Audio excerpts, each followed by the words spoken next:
What's up, rock stars? Today I have the pleasure of giving you a list I've been putting together and thinking about for a long time. My top 10 Kickstarters of all time. This is the list to look at when it comes to looking at what Kickstarter can do for a company, what Kickstarter can do as a campaign, what a company can do for their Kickstarter campaign, and how we receive that and how at least I view these campaigns. So if you want an insight into what I'm looking at and what I like, then this is the list for that. And I would love to hear if we align or not. In fact, if you want to, you can do this anyway. You can either make the list right away and then see how we compare it. You can make the list after I talk about it and we can compare. Either way, I'd love to see your list. I always say lists are important because they allow you to realize what's important and what you're focused on, whether it's the top ones I'm looking forward to this year that I know of, right? And then you go through that list and then you're like, oh, this new thing came out, it's shiny and it's cool and it's awesome and it's only $150. And then you're like, okay, well, I'm already wanting these 10. Would I add this to it? Would I take away one of those? That kind of stuff's super useful. Same with this. When I was making this list, I found a huge benefit to figuring out what makes a campaign great for me and what I enjoy seeing. And it was quite insightful to me, so I hope it's insightful to you as well. You don't have to, but I find it really useful, and you don't even have to do it in a comment, though. If you do make the list, I would appreciate it, just because then I can read your list and comment on it. You guys know I'll be down in the comments with you guys, just chatting it up. But anyway, that's it. Let's just jump right in. That's too long of an intro.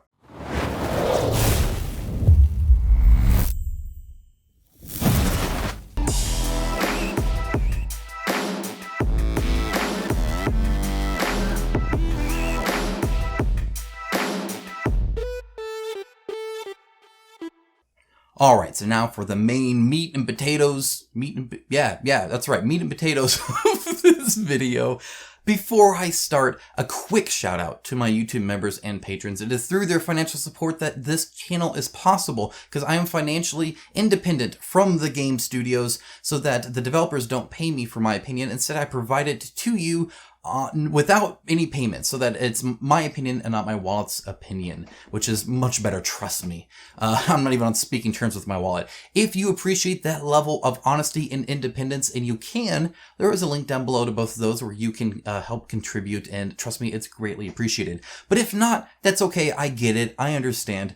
Seriously, a like and a comment, it appeases the YouTube AI, so my video is seen by more people, which hopefully means I can help more people and they get the same benefit you do, but it also means a lot to me because it shows that I'm on the right track. I obsess over that kind of stuff more than I probably should, but it's because I want my videos to be helpful to you guys. So if you guys aren't viewing it and liking it and commenting, then I feel like, okay, I need to not do that. Like, that's not good. I need to be doing something else, because I don't want to make videos for me. I want to make videos for you guys. You guys are my audience, not them. They're not my customers. You guys are. So with that out of the way, let's now finally dive into this top 10 list. I'm excited. I'm excited. Okay, so first one, this is number 10. Number 10 is Rising Sun. This was a big one for me. It was one of my first Kickstarters. In fact, I want to say it was my second or third. I think it was my third Kickstarter ever. I did some late pledges, but like if I go on my list, it's like number 3 that I backed on this account. I got it way back in 2018. It seems like forever ago, doesn't it? The sad part about all of this is, before I get into why I liked this campaign, is I ended up not liking the game. I was really new to board gaming in general at this time, and I wasn't quite sure. I hadn't figured out why I liked the things I like. I knew what I liked, right? And I knew I loved Blood Rage, so of course Rising Sun. Yes, please, I want that. And then Rising Sun taught me that I like having all of my options available to me, and that I know what I can plan and not plan. Now I can react to different things, but I really didn't like the mandate of the mandates, and just picking 3 and then being able to, like I would just want to move, and I couldn't move because I didn't get the 3. One of the 3 didn't say to move, and that would upset me. And so I liked most other things about it. There was a few things, but most other things about it I liked. But either way, it kind of ended up falling flat. For the campaign, though, this thing was like on fire. One of the things I loved about this, and one of the things I want to point out, and they're still doing this, by the way, with Ankh, is CMON does 2 different kind of campaigns. They do the campaigns like Zombicide, which at time of filming, there's the Western one that's out now, right? The Dead or Alive version. And at that one, you get the low quality minis, you get the lower quality minis, you get the low quality components, you're going to have trash cardboard, and that's what they do. And instead you get inundated with just stretch goal, like a whole bunch of heroes that break the balance and like just stuff. They just throw stuff at you, right? It's all lesser quality, but they just have a lot of stuff. Then they do stuff like this, where they make it a premium, like, collector's edition kind of thing, right? So the Kickstarter exclusive, if you notice here, most of these are just, you get the plastic tokens, you don't have to buy them in an add-on. You get the plastic war markers, you don't have to buy that in an add-on. The mandates that were like in like mahjong tile kind of stuff, right? Where it's like they would clack. Actually, that got really annoying because people would clack them, all the time while they were playing. But the strongholds and the fact that one's a turtle, and so they made this so premium that it got to the point where actually I didn't get the Chinese expansion and I wouldn't buy it retail because I wouldn't get these nice plastic alliance tokens or any new strongholds in a different color or anything like that. Like it's even the coins were even plastic. I mean, look at this, the upgrades and stuff here. We got extra sculpts. They made this so special that it was just like a no-brainer. Like I loved it. I loved getting that premium like that. If I'm going to spend a couple $100 on a game, I want this to just feel like the coolest and greatest product ever. And they did that really well. They also had a whole clan, this Fox clan, which is actually quite nice. Like that was actually really good. I was a big fan of the genre, or I guess not genre because that's the gameplay, but the theme, the setting, right, of this kind of like very mythological, Japanese kind of lore and stuff like that. And you get the Godzilla Daikaiju, and stuff like that. So it just really, really great sculpts that I liked how interesting they were. Like, look at these dragons. Like, they don't do stuff like this anymore. They just don't. I miss Come On like this. Like, they were on their A game at this point. This was when they were leading the pack. It really impressive stuff. So I was hugely into this. Like, this was just awesome. It was so, like, I loved, man, even now, I love the designs. The designs are so cool. Look, there's a little dude sitting on this guy. I freaking love it. I love it. Just, again, really, really great art. They were firing on all cylinders. There wasn't a misstep. There was no people being upset. The worst thing that happened, I'll actually point him out, is this guy right here, the Kodai.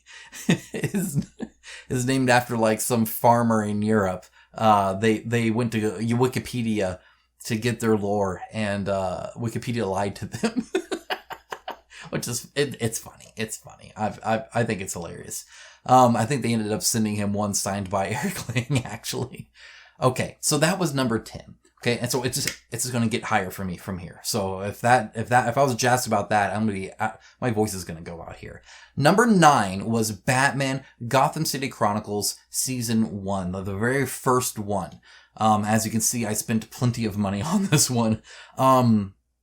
This was, again, so great. I loved the fact that it was just this like one package. Like, you got those 2 boxes and that was it. It was just, this is our massive scope of a game. At this point, I had played Conan and I loved Conan. Conan is amazing. And so the fact that this uses the river system and uses the gems for, your health and your actions as heroes and stuff like that. I'm a huge Batman fan. I'm generally a DC guy myself, but Batman in particular, I love. I really like the street level comics. So even on the Marvel side, I'm more of a Spider-Man and Daredevil and Punisher kind of guy than like Guardians of the Galaxy or the Avengers or even stuff like that. Like, I like the guy that can just fight, and he's just trying to fight people in on the streets, and those are the stakes, as the city's overrun, not galactic laser beams everywhere. Like, it's just not generally my thing as much.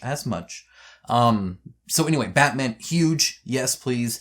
That being said, the unlocks they did here were god tier for me. Like, I visited this campaign every single day. Every single day I was on here. I guarantee of these 70,000 comments, I did at least 700 of them. No, it wasn't that much. Maybe it was 70. But seriously, I was jazzed. Again, I know the lore and all that stuff, so I'm recognizing, oh, they got a Hazriel, and oh, they got a Katana, and Bluebird's even in there. What the heck? And then, like, they're adding, like, just the special ones, like the Dark Knight version or the 0 Year version, which, I mean, it was great to see all this. And then they even had Bat Cow, which was great. I loved it. And then, you go to the villains, and they're just so cool. I mean, Firefly looks awesome, and that it was great. It was great to see all this. I really enjoyed it. I love the theme. I got Scarecrow early, and I painted him, and it was a blast. Just great sculpts too, like very dynamic and interesting. Like, look at that. The fact that like is a legit thing in the game is great. Or Mr. Bloom towering over everybody, or the like really textured man-bat guy. It was, again, just a great experience with the unlocks and just adding different things and making it a little bit more premium. And I really, really enjoyed this. They added an art print, which I also actually really appreciated. So I was glad they did that. I ended up getting everything. But the fact that they pretty much had at least one unlock a day. So every day there was an update that I could go and I could read about the update, and I could talk with people about the update, and that daily update is so big for me. Like that. I want to be that invested in a Kickstarter. You're going to hear me talk about the daily update later on too. So this was really just, I loved the system it was based on. I loved the theme, and I loved just all of the updates and the new stuff I could see every single day. Really enjoyed that. And then, people would be, oh, when are they going to add this? And there was like a whole spoiler thing because she was on the cover, but she wasn't added to the game, and they added her later, and good stuff. Okay. So that was number 9. Number 8 is Nemesis, the board game. Again, the first one, I backed this one. I ended up going all in. As you can see, the Intruder all in here. I didn't add the like $600 worth of stuff in the, like, where you get like 3 different alternate versions of the queens or kings or however much crap they had. Like Awakened Realms, that's a lot in their pledge manager. The price will double essentially if you go all in that way. I'm gameplay all in, typically always. So if I go all in at all. And again, I was pumped with this. I loved the aliens theme. I loved the fact that it was going to be a scary game, and I was going to just try and survive. And it was going to be hard, and people might even be against me and all this stuff. And the renders looked so freaking cool. Like, look at that guy; it looks freaking awesome. And I mean, I was loving it. I thought the queen looked great as she's pulling up that and everything. I hated the game. Again, Nemesis taught me another thing, and they taught me that I don't like when stuff is random outside of my control. So I like dice, and I like randomness like that, but I like to be able to re-roll a dice, or flip a dice, or add a dice, or take away a dice, or, you get all that manipulation and mitigation from it, so I still feel like I'm trying to do things, right? Instead of just kind of like that's what you got. I recently reviewed Bloodborne and had the same issue with the tiles and how they were tied to objectives. The same thing here, where it's like your unlock as a class was tied to a certain room, but you had no idea where that room was. So somebody will get at their first room, and you might get at the last room, and they just have an advantage over you, and there's just something you got to deal with, stuff like that. And I drew really, really badly in low health on the queen, so I was able to take her out as a soldier, so she wasn't scary. So I don't know. I had some issue with the randomness of it. I know a lot of people liked it, and then I found out like the minis were so, like, they had to reprint the soldier. It was so bad. E-Star just dropped the ball. They're a terrible minis manufacturer. I don't like them. They ruined this. And also, like, the board was bad. It was all like gluey and bubbly and stuff, and I was really bummed over this. But Awakened Realms knows how to do a campaign, like, to a T. Now, they're almost as formulaic as Command is at this point, right? They kind of do okay, so we're going to get this unlock, and then we're going to be able to choose between 2, and we're going to unlock one as a free stretch goal, and the other one's going to be an add-on. But this was my experience with them here, and they did great.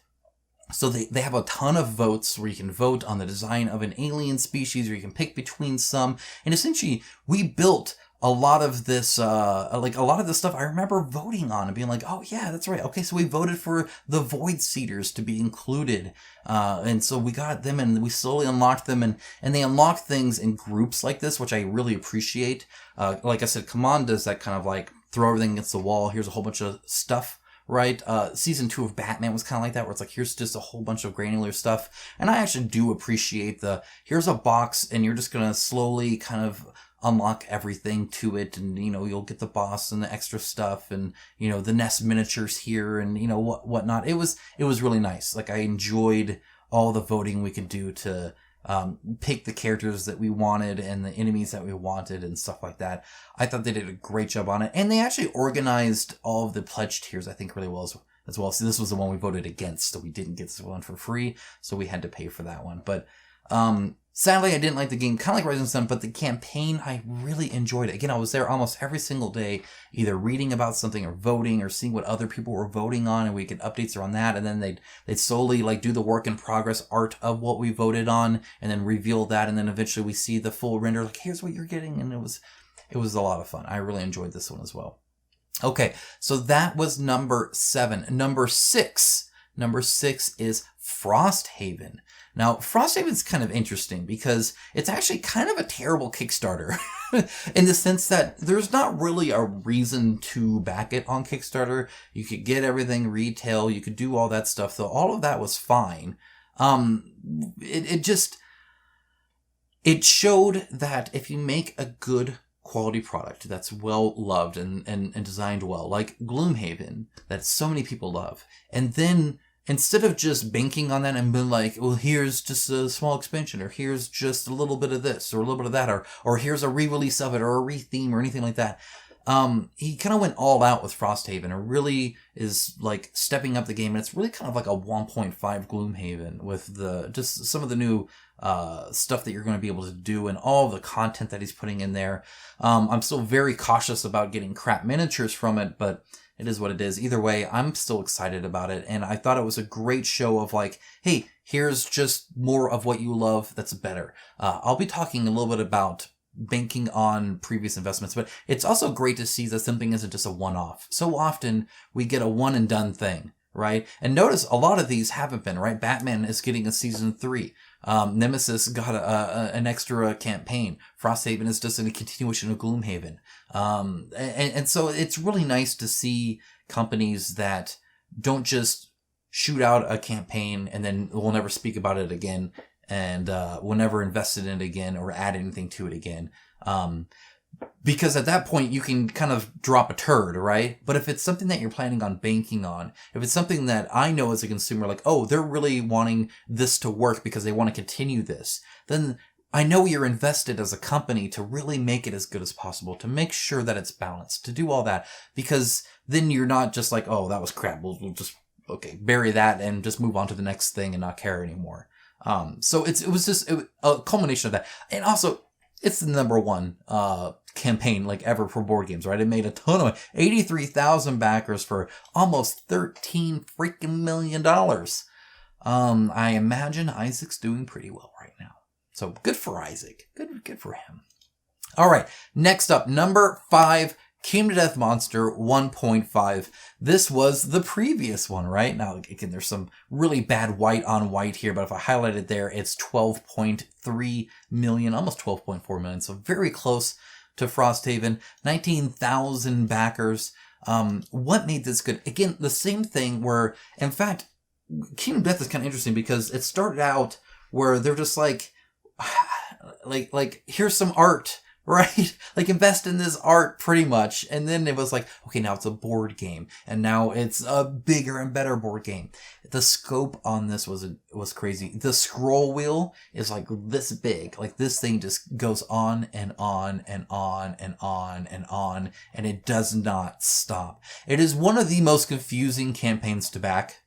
But people who backed it, not only did they get a huge amount of savings, like they made bank when it comes to what we're paying now for this stuff, but they were just involved in making a vision happen. And this was a great way of showing okay, I've established me as a company, I've established what I can do, and now I'm going to promise you the moon, and you're going to have to just trust me on that.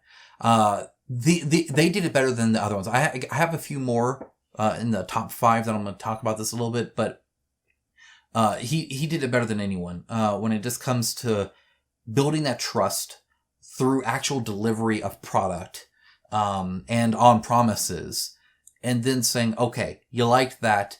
Now now sit down. I want to tell you what my grand vision is. I would love to someday do that with this channel, right? If like dream come true, right? I would love to be in a position where it's like, okay, you've seen what I can do this way.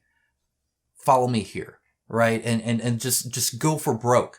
And then have people actually believe in you enough to do something like freaking $12 million investment, not including pledge manager stuff and all that. Just seriously, very well run. Their updates are kind of lacking, and the delivery's kind of lacking, and the post-campaign stuff, I'm not judging here. This is just the campaign while it was live. I probably should have clarified that a little bit. But this is just like when it's asking for money, right? Actively. And what they did. And they did great. And he had plenty of updates during the campaign as well. And it just, like the whole Gambos chest was actually started out as just kind of like a slow unlock, right? As they were just adding more stuff into that. And I thought, again, just super cool and a great story behind it. Okay, now before I get into my top 5, I want to take a quick break to thank my sponsor Skillshare for this for sponsoring this video. Skillshare is amazing. I actively pay for it and I actively use it, and I legit use it. Everything I'm about to show you, I've already either started on or done or whatever before this video was even a thing, because I really enjoy it. My patrons can even attest to that. I was just talking to them about, I was talking to one of them about this one particularly a couple days ago, actually. Before I get into anything, first of all, it's super cheap. Like if you pay ahead of time, it's like less than $10 a month. There's also a link down below. The first 1,000 people to click that are going to get some good savings there. So, be sure to click that as well. But going into, I just want to share a few things that I've looked at. First of all, every time I come on here and I search for something, I get results. And I think that's huge. The fact that the library is that big. So we got Tingen. I have them kind of up there, but it's a 3D printable file, but they had it to where you could get clear resin on the eyes and the, he's holding a gem that glows and then a sword. And they actually have tubes where you can wire LEDs in there, but I've never wired an LED in here. So I searched, and sure enough, this guy's showing how to do a working LED tea light. What was great about this one is, first of all, and the parts needed thing, I went back to here. I didn't watch everything because I didn't need to watch everything yet. And I'll explain that too. But, he's just showing hey, here's where I bought this, and here's this on Amazon, and here's this on eBay and stuff like that. Hugely beneficial, obviously, for somebody who's I don't even know what I need.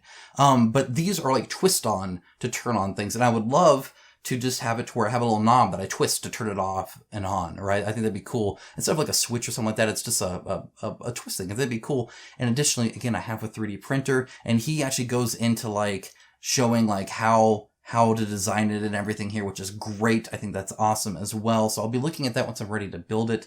But then I was able to see kind of the final part as well and how it all goes together. And it really, really cool. And the fact that I could just quickly, hey, I wonder how to wire a LED light. Well, bam, I got it there. The other thing I'm wanting to do, right now I'm using Adobe Premiere Pro, but I've heard DaVinci Resolve is actually quite good. Adobe has some very weird oddities to me. If I open up 2 projects, it'll mix up the audio and stuff like that. It can also be really, really slow. They made Deadpool with this stuff. So this is legit software, but I don't know how to use it yet, right? Well, I just type in DaVinci Resolve and I get a million things, right? And so I can see what the color grading and correction is and how to edit it and what post-production sound stuff I can do through it and all that kind of stuff from beginning to professional. Yeah, that sounds awesome. Let's watch that. There's a lot of stuff that I can do here to come up to speed with it in a very professional setting and as in-depth as I want. One of the nice things going back to this is the fact that I can pick and choose. I want to watch this right now. I'll watch the rest later. That's fine. But right now I want to watch this, and this. So hugely beneficial to that. Again, there is a link down below to that. And again, that's only for the first 1,000. So, be sure to click that and do it. And honestly, again, it's a great free trial. So you get that free trial to their premium membership, and then of course you can cancel if you so choose. But if you're anything like me, you're actually going to end up just paying for it. And not that it's that much, which is great. I love the fact that it's cheap because otherwise I wouldn't do it. But I definitely get my bang for my buck here. I'm really happy with what is available, as you can see. And I'm just keeping it real. This is how I use it. This is what I do with it. You guys can do whatever you want. You want to learn how to cross stitch? Sure. You want to learn how to exercise? I did that earlier. So anyway. A lot of stuff there. Let's go ahead and move on to the top 5. The top 5 here, Claustrophobia 1643. Why is this on a top 5? That seems kind of odd, right? Well, yeah, I guess sort of, kind of. This was almost the epitome of what I would love Kickstarter to be. I personally back Kickstarter to either make somebody's dreams come true, right? In other words, I'm doing something very indie to where it just wouldn't be available otherwise. In fact, all of Mall's stuff really doesn't work at retail. They tried retail, almost wrote them as a company. So retail is not for these big box games that I tend to like anyway. Regardless of that, though, I typically view it as buying a collector's edition, right? I talked about, starting out on this video, about Rising Sun and how I loved how premium it made it, right? And I like a premium product, and I like it to not take 3 years to get to me, right? This did both. So Claustrophobia 1643 was produced 10,000 copies, and then they're like, if this goes, we're going to be able to send it to you within like a month without even a pledge manager, and they did. And so I got it real quick, and it was super premium. It also had one of my favorite things. First of all, just the design of it was great. It was kind of a quick campaign. It was like, here, just back it and be done with it. But they still ended up doing several updates and talking about things. I thought they showed it off really well here. This right here, I don't know if they're going to show a GIF of it. No, they're not, at least not right now. But this overlay here is what I love. So this right here is an overlay that you slide like your player aid in there.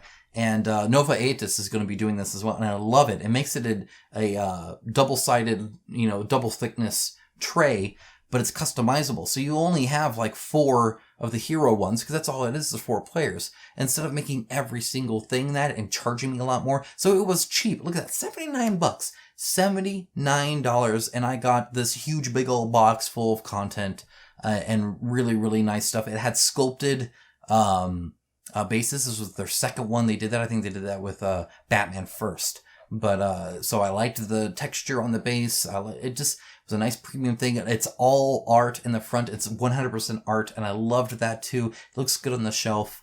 Again, there was a huge amount of consumer benefit to this. And at the end of the day, that's what we're all after, right? I want to get a benefit out of giving you money, especially ahead of time, without having played it myself or seen it in the store or something like that. And getting it quick, getting it cheap, and getting a nice product out of it is about as good as you can hope for, I think, on Kickstarter. So, and the theme was super cool too. Okay, so we are getting into the top ones now. Number 4, Time of Legends Joan of Arc 1.0. Here's why. It's not actually because there's so much to it. In fact, I feel like there's almost too much to it. Joan of Arc was like a wild ride. I remember, so I just kind of I saw this and I'm like, again, this was towards the beginning of my my Kickstarter days. I'm like, oh, I mean, I guess it looks kind of cool, but I don't know, it just doesn't seem like it's that cool. I guess there's a tiny little unicorn and like a little witch I can't even make out on this picture and all that.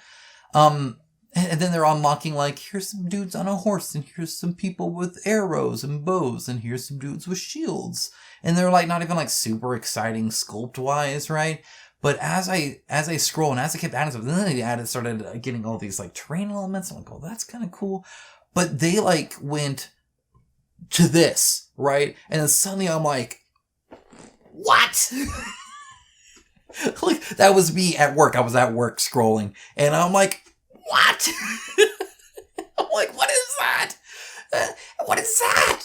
Oh, what is that? And I just kept doing it. And the more I scroll, the more I'm like, what? It's like, it went to like this, like, mythological, I talked about in Rising Sun, sorry, the mythological side of it, right? I liked that kind of fantastical stuff. Modern stuff just doesn't, realism. Like, they have stuff like, here's an Inquisitor. It just looks like a dude in rags, robes. Like, it just, like, this does not excite me at all. The Great Reaper, though, with a skull face and snakes coming out of him, count me in. You know me, I'm a theme guy, right? That's freaking sweet. Now, combining those actually got me really excited more than I thought it would. Because now it's just like, you're just like freaking European dudes fighting the freaking Great Reaper. Yes, or a freaking griffin or the beast. I mean, seriously, it was cool. They were adding all these big miniatures, and then suddenly I looked back and I'm like, oh, they got all the terrain, and they have all this like crazy like demons and stuff like that. And then like they started adding all these expansions that just kept going. Oh, I'll have a long scroll here for the unlocks. Hold on. Let me get to the expansions, because again, I was like, it was just crazy. Oh, okay, here's all optionalized. There was a lot. Okay, so I mean, I'm looking at this, and when I saw this right here is what sold me. Death. The fact that he's riding an upside down undead horse with a mouth coming out of his chest. That is the coolest sentence I've said this entire video. That's freaking awesome. Yes, please. Such a cool sculpt design. Such a cool idea. I liked how War was like this little crazy dude on this giant horse with like swirled fire. The swirled fire I've yet to see done anywhere else. I love that swirl fire. They freaking got the Antichrist here. I mean, it's just like, I'm like, they went full into like this crazy like Christian lore. Here's an Ark of the Covenant and Judgment and Triumph and archangels and just amazing stuff. I was looking at this, I'm like, this is so cool. I've never seen anything like this in a board game before. Like ever. And then of course they had stuff like this, and I have daughters, and I can tell you right now, they have played more with this stuff than I have the actual game, and I actually really enjoy the game. Waiting for the 1.5 to fix some of the setup issues, but seriously, they love playing Village, and they'll set up a castle and all this, because you can build a freaking castle. This is like a D&D player's, like, you know, like, love right here. I mean, you get all these castle walls. Anyway, it was so cool. Just everything. Look at the freaking devil. He's like towering over, and the scale difference. And they had the dragon. Oh my gosh, I painted him. He was so cool. Look how big he is. Love it. Seriously, this was just a freaking cool campaign. In my opinion, one of the coolest campaigns they have ever done.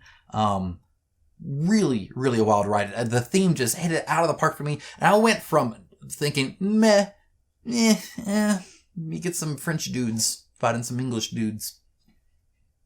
As an American, I could care less. That was a bad joke. I apologize. It's just a joke. Calm down. But I went from that to like top tier. This is the coolest freaking stuff I've ever seen. So I went from like tiny little French dudes to super, super cool like monsters. And I was like all in. And I'm like, the fact that the little French dudes can fight the big monster. Yeah, I was, and I ended up enjoying the game too, so that was great as well. Yeah, but Joan of Arc was a wild ride. Okay. All right.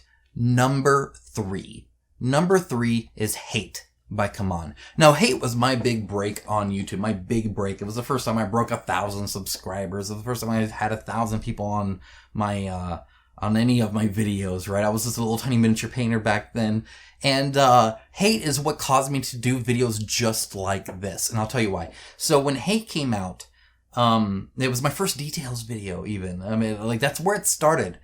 Everybody was talking about the theme. Everybody was like, oh my gosh, they are like so violent and you can like eat people and it's so offensive. And I'm so sorry. I don't know what's wrong with me. And everybody would just talk about the theme, right? Or like, it just didn't go far enough or whatever. And they had like this stupid freaking like video where they just drop F-bombs like they're like 13 and are trying to be cool in front of their friends. It sounds so funny, the video. Everybody would, literally, you went to Board King Beat, nobody was discussing the game, they were just discussing the theme. And I'm over here and I'm looking, I'm like, okay, well, first of all, these guys are like, they're really cool, and they're talking about how they're inspired by painters, and so there's only 2 of each sculpt. And then a whole bunch of uniques, and so all the unique stuff, and look at that, they're doing all the plastic tokens and all that kind of stuff, so it's like that premium stuff I love. And then I'm looking at the actual gameplay, and I'm reading about, if I can scroll past everything, I'm reading about how the cards work and the savagery tokens, and then how, you know, getting to the huts, and then like how you upgrade your kind of village area to be able to do different things over time, and then you can use the savagery tokens on that. I'm reading all this, the sleeves where you get to put scars, but the scars can on buffs, but the scars can overlay the buffs, so you can lose them, and you can hire mercenaries. I'm like, this sounds like a freaking cool game, and nobody's talking about the game. So I was like, you know what? I'm going to do a YouTube video called Hate Details, where I'm just talking about the gameplay details of Hate, because everybody will only talk about what the content of the theme is, that they won't talk about the game. And it spawned what you see today. And the game was amazing. I love Hate. I gave it my Game of the Year award way back when, and it was well earned. Huge benefit. In fact, right now, just as an FYI, it's on like Miniature Market and Amazon for like $125 or whatever. A steal. This box is like this big. It has so much stuff. All the premium stuff you could want. A fantastic game attached. The savagery tokens are amazing. I love the fact that you can get it in defense. You can force people to get it. You can try to go out early. You can try and hold off and then activate a whole bunch. And you can try and maybe, upgrade this to where you get all the different stuff, but then you got to activate it to build up to it so you can start re-rolling more and more and rolling more dice and all this kind of stuff. And the sole upgrade of your village is cool. The minis are fantastic. This was one of the best things CMON has ever made, in my opinion. Ever. A fantastic game and a fantastic component quality and production value, and just everything about it is ace. The only thing that is like slightly is the board itself is just a normal board. It's not premium. It's not bad. It's just normal. Everything else, I mean, again, you have all your stuff sleeved for you. It fits sleeves in the box. It was a great campaign. Really enjoyed it. And again, I love the theme. You guys know me. Like, Hate is like, if you guys want to know what excites me, it's not farming sheep. I know I hate on sheep, but it's not. I don't care about sheep. There are no sheep in Hate. And if they are, they're going to be used as weapons, probably. They're just going to beat each other to death with sheep. That actually sounds kind of cool. Okay. Top two. Number 2, Madara, Unintentional Malum, the complete trilogy. Why is this my number 2? Honestly, I was more excited about Hate. It's hard to beat Hate, though. I mean, that's kind of not fair to anything else. So why was this such a big deal? This was such a big deal because it made $2.5 million. And it was based off of a game that barely made it to people. The story around it is that Succubus Publishing they were new to making board games, and they just the money didn't work out, right? They promised too much of the world ahead of time, right? Even with just the Act 1, and they had to work their butts off, like pitching it to investors and just trying their best. No, they didn't ask for more money from their backers. They were busy, hauling butt and really working hard, not just asking for a handout. And they got the product to their backers. And you know what? Backers liked it. And so you know what they did? After delivering it, finally, they're like, here's the rest. Here's Act 2 and 3. If you liked that, tell your friends. And suddenly there's a whole bunch of people buying the other stuff. There's a whole bunch of people like me coming in late saying like, hey, this actually looks pretty cool. I like how you can like design your own character and use any weapon and do all this kind of stuff. Like, that sounds awesome. And the fact that the story characters actually have character, right? Instead of it's not just me personifying it, it's like that person is their own character. I like that. I liked it in Storm Center as well. So there's a lot of really cool stuff there. And then to cherry on top is they even went and upgraded the first one, right? And they're like, hey, you know what? We're going to have a whole bunch of these unlocks for Act 1 so that you can get more stuff. And again, they also didn't lie about any kind of stupid stretch goal funding. Like, if we get 300,000 more, you get a new thing. It's like, no, it was a daily unlock, one free unlock every day. Every single day I could come here and see what was new. Every single day I could discuss it with other people. And every single day the game became better. And that was great. It was great to see. And they had all these convenient links. It was just such a well-run campaign. Like, all of it was well done. Just how everything's laid out, the flow of it all, it was really great to see. And a testament, again, to making something good, delivering it, and delivering on your promises, and then saying, how about more? That is, to me, the best use of Kickstarter. Period. It even beats the whole, I have a dream, I want to make my own board game. That's great. It is great. This beats it. Because it's such a big value to us as consumers. And it just goes to show that it's not that one-off. That you could ride that delivery hype. I call it the delivery hype.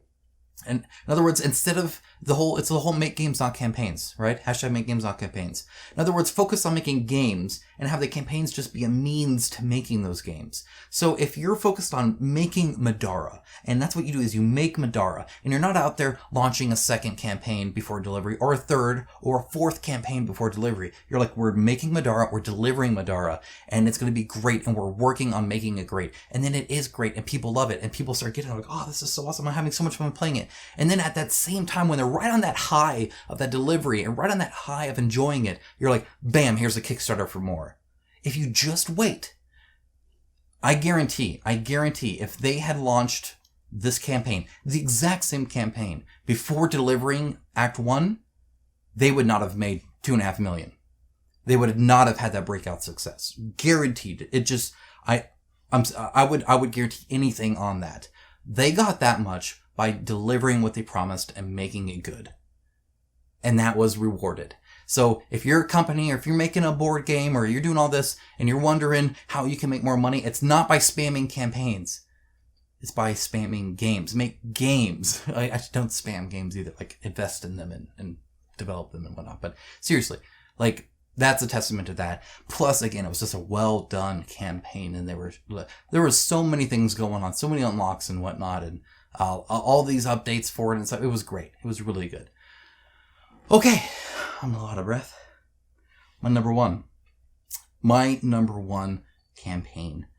Not necessarily game, just like Kickstarter campaign. Like, what if I could point to anything? It's actually very similar to Madara.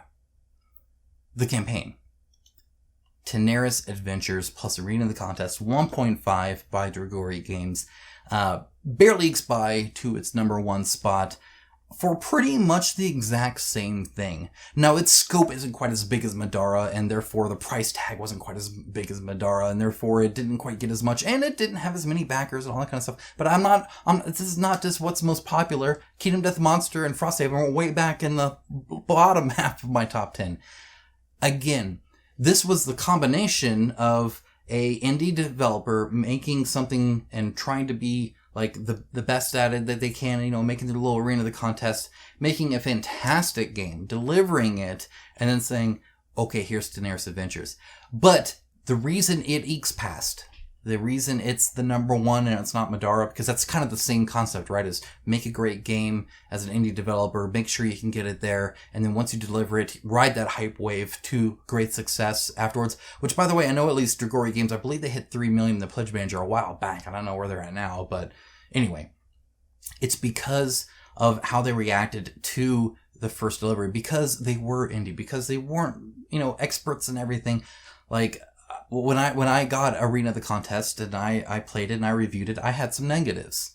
And I listed them because I give honest reviews. You guys know that. And so, like, I don't just do all positive hype train reviews. So there were some negatives. And they were the first company to contact me with a bullet point list of all my negatives and said, okay, I want to talk about this. Like, can we discuss these things? How can we make this better? And is there anything else you didn't mention? Is there anything else you can think of? They were so focused. It's so hard to take feedback. I mean, I get it all the time too, just making these videos for free. I'm not even selling you anything. And you guys will sometimes provide some feedback, both positive and negative. And sometimes it can be hard to read that. And sometimes you don't agree with it, but you still listen and try and take it in. And it's hard to react and not just instantly be defensive. But they weren't. They took it great, and they made a better product because of it. Their miniatures are better. All the RPG elements are better. The level up system's better, and the campaign has been worked on, and they added more classes. And they did everything they could to improve upon it and keep making things better. And could just keep the envelope going forward. And I thought that was amazing. It was so great to see that. It was great to see that. It's like, hey, here's Arena with everything fixed, right? It's like, and then some more, and then they make it even better, which was great. I thought that was super awesome. And again, the unlocks this was combined then with the unlocks. If you didn't know, my runner-up with Black Rose Wars. It didn't quite make the top 10. It's hard to keep these to 10. But Black Rose Wars, I felt, was a very well-run campaign. Game, not so much, but the campaign definitely was with the unlocks. But because that was just the unlocks, and I'm already getting that was Tenuous Adventures, I went ahead and focused on some of the other things here. But the unlocks here, just look at that. First of all, the design's great. The miniatures are going to be great quality. They were offering pre-painted stuff even too, and talking about that. But like, there were so many unlocks and crossovers and all this other kind of. There's Madara. That it was just great to look at all this. Look, it was so much. The updates were just insane, just crazy. They offered a pet class. I'm a huge fan of pet classes. The Diablo 2 remake was just announced not too long ago, and I cannot wait to have a whole bunch of skeletons. Love pet classes. Anyway, it was just great to see all of this stuff. And again, the design was great. The updates were great. The unlocks were great. The amount of content you get in this game is insane. The amount of modes. The only thing that gives it a run for its money, in my opinion, is Oathsworn. When it comes to just how much game you get and how many different ways you can play with that game and do different things. Just again, a great campaign. That just again fired on all cylinders. They had everything up front that you could pretty much need. As far as questions answered. And their unlocks were great too. They kind of did again this kind of like I said with Awakened Realms, right, where they have these packages like, hey, here's this mission pack, and you get all these minis for it and all this kind of stuff. Really just well done. And they were upgrading again, like Madara. They were upgrading the previous version, right? So you get those unlocks, and they were paying it forward to where, like, if you backed us before, you're gonna get these new minis and stuff like that, so that they were investing in their product. It was not just a one-off. They were making things better and improving things and moving forward. This campaign pretty much did everything I previously mentioned. They just knocked it out of the park. They did great. Anyway, that's my top 10. Hard to make just 10. There's a lot of good campaigns out there. But I think each of these provided a good talking point, and I enjoyed them all for various reasons. What is your top 10? I would actually be curious. I don't kind of mention that in the beginning, but I would love to see how much overlay we have, because I feel like I have a pretty wide spread here. Anything from Nemesis to Time of Legends to Madara to Frosthaven, which everybody backed, right? I mean, like, there's all this stuff, and anyway, I'd be curious to know, but I'm going to go and let you go for now. I'm going to go take a drink of water and calm down a little bit from this hype wave. Man, this was fun. I'll have to do this again sometime. Thanks so much for watching. As always, I appreciate it. And again, there's that link to Skillshare down below for that free premium trial. And of course, there's a link to the Patreon and all that. Plus the like button and the comment button and all that other kind of stuff. Seriously though, have a great rest of your day. Continue being such an awesome rock star. You guys are amazing. And I wouldn't be here without you guys. So take care. Bye.